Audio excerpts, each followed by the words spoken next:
Matrimonial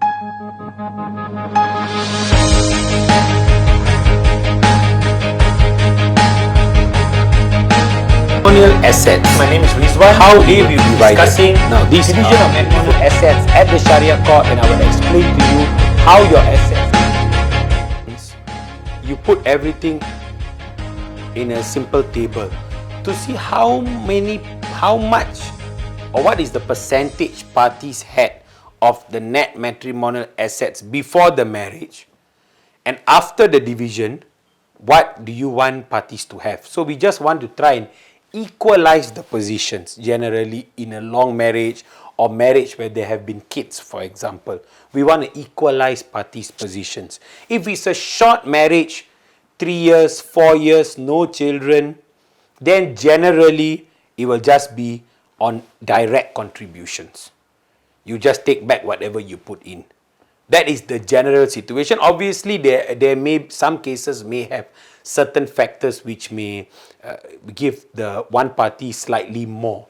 So we must understand that matrimonial law is not something that is fixated upon formulas, because there is this broad brush approach that the courts adopt. So this broad brush will be used to factor in all the different situations. Let's say one party quit a well-paying job to take care of the kids, or let's say one of the kids unfortunately is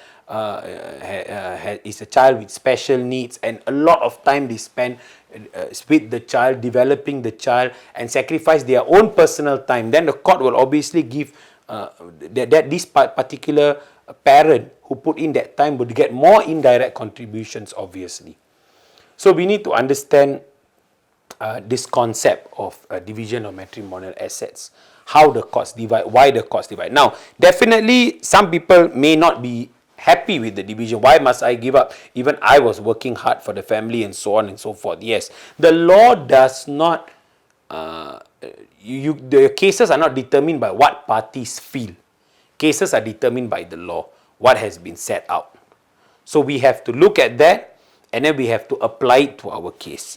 Now, there are other videos of mine where I have spoke about Muta'ah and Ida, how they are determined. There are also other videos where we have spoken about how can a lady obtain the divorce if the husband does not pronounce the talaq, and so on and so forth. So, those are different videos, but everything goes hand in hand. We have to view it in totality. So, one of the last points that I wanted to focus on when it comes to division of matrimonial asset is that in the past, I would say before 2020, it was very rare to give the wife a portion of the husband's CPF if the marriage was less than 10 years. Now the situation is that the courts are inclining towards this structured approach, which I have mentioned earlier, the percentages and the tables and all that. So previously the system was, if it was a 70-30 situation, the courts would give probably 15 to 20% depending on the years of marriage, and then the wife would get one third of the difference between her CPF and the husband's CPF if her CPF is lesser than the husband's CPF. So this was the old approach, or if I may call the traditional approach, which is still being followed today. So it's not an issue of formula. Even that approach is not wrong. Both approaches are correct. At the end of the day, how do you determine whether it is fair? You determine whether it is fair by looking at what is the proportion of the wife's percentage before the divorce and after the divorce. And if it is fair, then it's good. If it's not fair, you definitely have an option to raise the case to MUIS and appeal. You can appeal within 30 days of the decision of the court. Yeah, sometimes your court order may come 3 months later. So you have to be very careful. If the 30 days starts from the day the court makes the order, not the day you receive the order from the Sharia court. You must be very, very, you must really note this. It's a very important point, because after 30 days, you can't appeal. If you want to appeal, you have to take out a summons for extension of time, and that is not something that is very straightforward. The threshold is quite high. So you must be very careful on that. You must understand the procedure and timelines. In any case, whether it's a commercial case, whether it's a divorce case, timelines are a very important issue. What you add in and so on and so forth.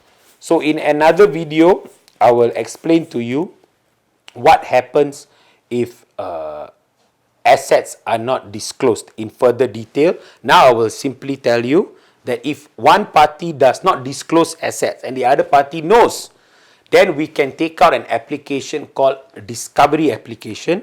We can ask the court to compel this particular person to disclose their assets.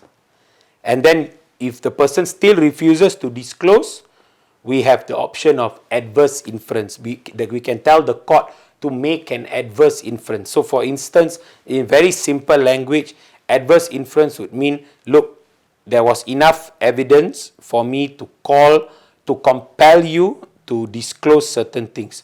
You did not disclose. So because you did not disclose, I am going to assume that you have the money, a certain portion, and I'm going to allow the other party to claim more. So that's simply adverse inference in very simple layman language. Okay, so we will do another video where we explain to you how the process of discovery works. Now, discovery you usually use if it is worth it. Now, if the husband is not disclosing $100 to $200, nobody takes out a discovery application because you will go out of pocket. It can cost you a few $1,000s in terms of legal fees alone. So it must be worth it. Any application, anything that you take out in court has to be worth your time. Unless you are telling me it's a principal thing and die, I want to do it, then it's a different issue altogether. But generally the approach is it has to be something that is worth the effort and worth the money, because there will always be costs. Anything you do, there will be cost considerations, and costs can be awarded against you if you take out an application that is not that has no merit, for instance, or an application that is considered an abuse of court process. So we must be very careful about all these things, which is why divorce is not about simply filling up forms or the isi borang approach, as I may call it in Malay. It's about strategizing and seeing what is the best outcome we can achieve for the client. So please contact a lawyer, discuss with him or her how to present your case in the best manner at the court. That's all for today. Thank you so much. Assalamualaikum warahmatullahi wabarakatuh.